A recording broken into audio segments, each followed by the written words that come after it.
प्यारे बच्चों, welcome to my channel Verma study 2020 बुकलाना। बच्चों, मैं इंटर का क्लास 12th का भूगोल का हिंदी में फुल कोर्स कराऊंगा।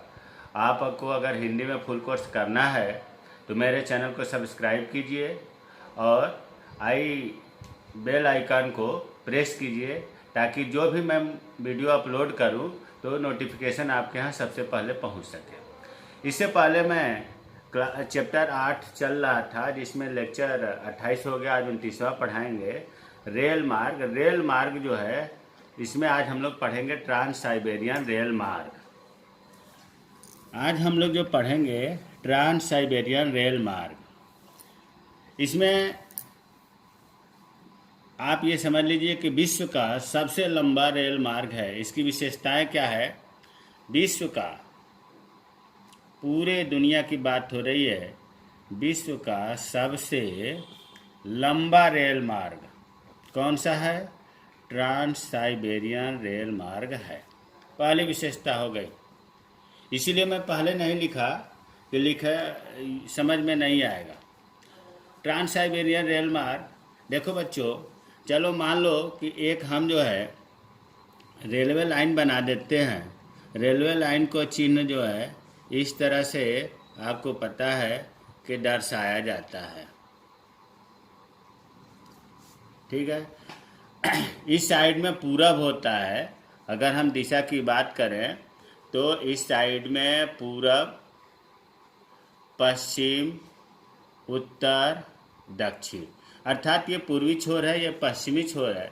तो पूर्वी छोर पर जो स्टेशन है उसका नाम देखो थोड़ा कठिन है। क्या है? व्लादिवास्टक।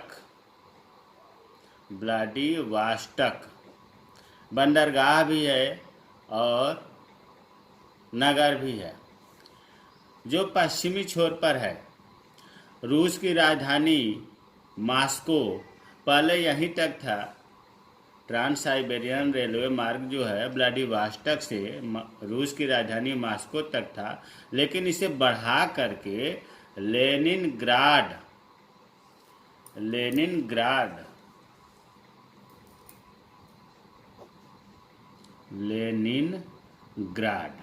तक कर दिया गया। ये भी बंदरगाह है और शहर भी है।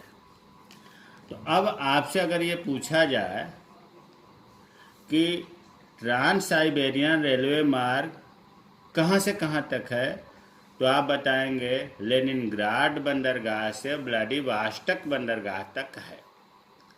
इसकी लंबाई कितनी है पूरे? अगर यहाँ विशेषता में हम लिखें इसकी लंबाई, किसकी? ट्रांस साइबेरियन रेल मार्ग की लंबाई, इसकी लंबाई 8700 किलोमीटर है। 8,700 किलोमीटर। लेकिन यहाँ मैं आपको बता देना चाहता हूँ कि गूगल पर चाहे विकिपीडिया पर सर्च करने के बाद उस पर कहीं कहीं आपको मिलेगा 9,258 किलोमीटर। तो आप लड़ाई मत कर लीजिएगा कि नहीं 8700 किलोमीटर ही है, वैसे किताबों में ये माना गया है। तीसरी विशेषता है इसकी लंबाई पता चल गया, दोनों स्टेशनों का नाम पता चल गया, विश्व का सबसे लंबा रेल मार्ग है। ये जो है बनना शुरू हुआ था 1891 से 1904 तक। 1904 में बनकर तैयार हुई तथा 1905 में यातायात के लिए इसे खोल दिया गया। अगर इसमें सन आप नहीं याद कर पाते हैं तो ये तो जरूर याद रखिएगा कि ट्रांस साइबेरियन रेलवे मार्ग 1905 में यातायात के लिए शुरू किया गया। चौथी विशेषता है ये अंतर महाद्वीपीय रेल मार्ग है। अंतर महाद्वीपीय रेल मार्ग है। इसका मतलब क्या हुआ? अंतर महाद्वीप मतलब ये दो महाद्वीपों को जोड़ता है। कौन कौन से दो महाद्वीपों को जोड़ता है?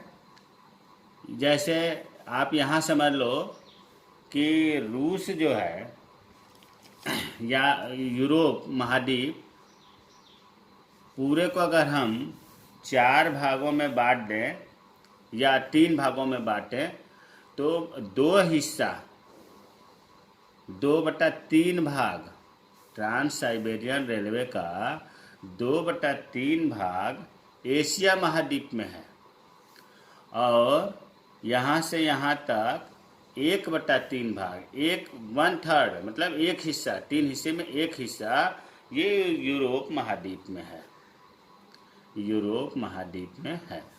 तो इसीलिए इसे अंतर महाद्वीपीय मतलब एक महाद्वीप से दूसरे महाद्वीप में ये रेल मार्ग बना हुआ है, इसीलिए अंतर महाद्वीपीय रेल मार्ग इसे कहते हैं। और ये आपको विशेषता पता ही चल गया कि 1/3 भाग यूरोप महाद्वीप में और 2/3 भाग एशिया में है।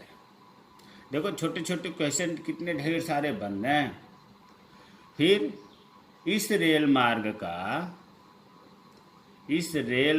का दोहरीकरण या दोहरी पटरियाँ का ये या दोहरी पटरियाँ जो बिछाई गई वो 1945 में दोहरीकरण 1945 में हुआ। दोहरीकरण का मतलब डबल लाइन हुआ, एक ट्रेन आने का एक ट्रेन जाने का। 1945 में पूरी डबल लाइन है। अगली विशेषता, यहाँ से यहाँ तक जाने में मतलब ट्रांस साइबेरियन रेलवे का अगर हम पूरी यात्रा करें तो 10 दिन का समय लगता है। कितने दिन का? 10 दिन का समय लगता है। अब बच्चों एक चीज़ यहाँ मैं बता रहा हूँ, ये तो मेन विशेषता बता दिया। देखो व्लादिवोस्टोक बंदरगाह है और लेनिनग्राड बंदरगाह है, दोनों किनारों पर ट्रांस साइबेरियन रेलवे मार्ग का। कभी कभी मन में बात आती है कि जब बंदरगाह है तो बंदरगाह हमेशा समुद्र के किनारे बनता है, समुद्र के किनारे बंदरगाह का निर्माण होता है। तो यहाँ कौन सा समुद्र है? तो यहाँ हम आपको बता दूं कि जो प्रशांत महासागर है, क्या हमने बताया? प्रशांत महासागर। प्रशांत महासागर के किनारे व्लादिवोस्टोक बंदरगाह बना हुआ है और लेनिनग्राड बंदरगाह जो है ये अगर हम इसको कहें तो बाल्टिक सागर के निकट फिनलैंड की खाड़ी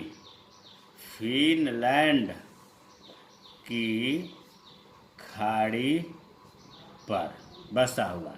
अगर लेनिनग्राड बंदरगाह को हम ये कहें कि देखो फिनलैंड खाड़ी पर, फिनलैंड खाड़ी कहाँ है? बाल्टिक सागर के निकट है। तो अब आपको ये भी क्लियर हो गया कि व्लादिवोस्टोक बंदरगाह प्रशांत महासागर के किनारे है, लेनिनग्राड बंदरगाह बाल्टिक सागर के निकट फिनलैंड की खाड़ी पर है। तो ये आपको मेन विशेषता हो गया। अच्छा चलिए मान लीजिए कि हम जो है ट्रांस साइबेरियन रेलवे मार्ग कहाँ, एक चीज़ मैं बताना भूल गया जो सबसे पहले बताना चाहिए था, ये ट्रांस साइबेरियन रेल मार्ग है कहाँ? रूस में। बच्चों ये रूस में स्थित है। विश्व का सबसे लंबा रेल मार्ग ट्रांस साइबेरियन रेल मार्ग रूस में स्थित है।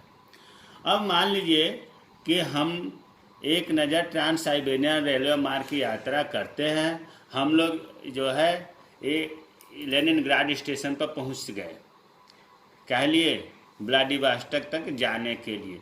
जैसे ही हम लेनिनग्राड स्टेशन पर पहुंचेंगे तो वहां हम देखेंगे कि गेहूं, जौ, चुकंदर, आलू ये सब वहां जो है स्टेशन पर उतरते हुए ट्रेन से दिखाई दे रहा है।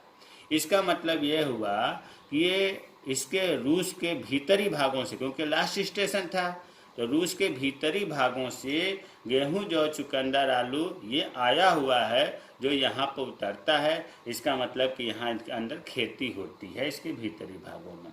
अब हमारी ट्रेन लेनिनग्राड से स्टार्ट हुई, हम ट्रेन में बैठ गए, आप भी बैठ गए। फिर जैसे ही ट्रेन आगे बढ़ी तो मॉस्को आ गया जो रूस की राजधानी है। और मॉस्को के आसपास हम देखेंगे अनेक कारखाने दिखाई देंगे और ये कारखाने ऊनी के, सूती वस्त्र के और चीनी के भी होंगे। मॉस्को से जैसे ही आगे हमारी ट्रेन पहुंचेगी तो यहाँ पर जो है थोड़ा आगे जाने के बाद एक पहाड़ आता है जिसको कहते हैं यूराल पर्वत। यूराल पर्वत ऐसा पर्वत है जो यूरोप और एशिया महाद्वीप को डिवाइड भी करता है, बंटवारा भी करता है। इसका मतलब कि यूराल पर्वत से इधर 1/3 भाग यूरोप महाद्वीप है और यूराल पर्वत से जैसे ही आगे बढ़ेंगे एशिया महाद्वीप शुरू होगा तो यूराल पर्वत आपको दिखाई देगा। और यूराल पर्वत के नीचे जैसे ही ट्रेन आगे बढ़ेगी हम देखेंगे खाने खोदते हुए पर्वत को पार करते ही जो है खाने मतलब खनिज पदार्थ जमीन से लोग निकालते हैं। और एशिया के भूमि में जैसे ही आते हैं यहाँ पर घास के मैदान जिसमें पशुओं को चराते हुए मिलते हैं किसान, खेती दिखाई देने लगती है। यूराल पर्वत से आगे जैसे ही हम खान को देखते हुए खेती को देखते हुए आगे पहुँचते हैं तो आगे अगला स्टेशन जो बड़ा सा है उसको हम कहते हैं ओमस्क। ये चीज़ है ओमस्क स्टेशन आता है। ओमस्क स्टेशन जो है बहुत बड़ा स्टेशन है। इसके आगे जैसे ही पहुँचेंगे बैकाल झील पड़ेगा, पहाड़ी प्रदेश पहाड़ी एरिया आ जाता है और बैकाल झील के पास ही फिर एक स्टेशन आता है जिसको कहते हैं इरकुटस्क स्टेशन। इरकुटस्क स्टेशन बच्चों बता दूं ये बहुत बड़ा व्यापारी केंद्र है। यहाँ पर खालों का व्यापार भी होता है, चारों ओर से यहाँ पर गेहूँ जो भी होता है यहाँ पर उतरता है, लड़ता है। यहाँ मतलब बहुत बड़ा व्यापार क्षेत्र है। फिर इरकुटस्क से आगे एक स्टेशन बहुत बड़ा आता है जिसको कहते हैं चीता। चीता क्या है? ये भी जंक्शन है। यहाँ पर आप रेशम पालन के बाग दिखाई देंगे, कुछ कारखाने भी दिखाई देंगे और फिर ट्रेन हमारी व्लादिवोस्टॉक पहुँच जाती है। व्लादिवोस्टॉक ट्रांस साइबेरियन रेलवे मार्ग का अंतिम स्टेशन है। इस पूरे यात्रा को करने में 10 दिन का समय लगता है।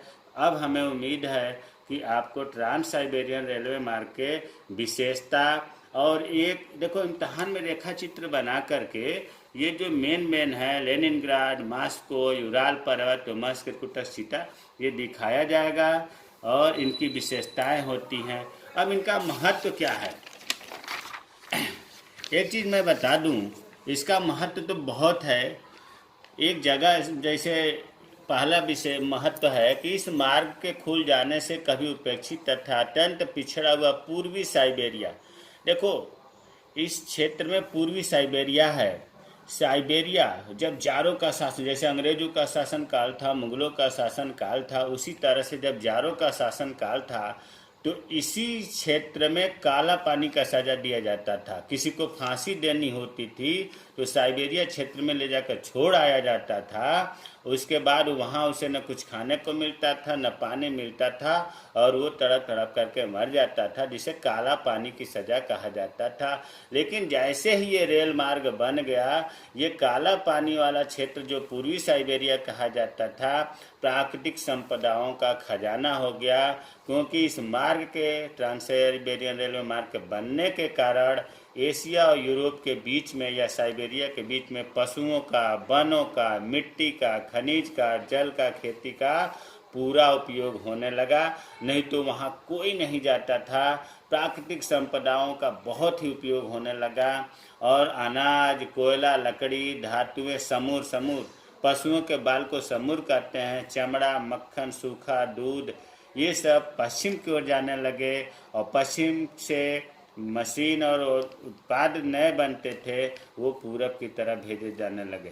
तो कहने का मतलब यह है कि ट्रांस साइबेरियन रेल मार्ग से विशेष तौर से पूर्वी साइबेरिया का जो अभिशाप बना हुआ था, श्राप लगा था, काला पानी की क्षेत्र जिसे कहते थे, वो आज प्राकृतिक संपदाओं का वरदान हो गया, भंडार हो गया। ये इसका महत्व है।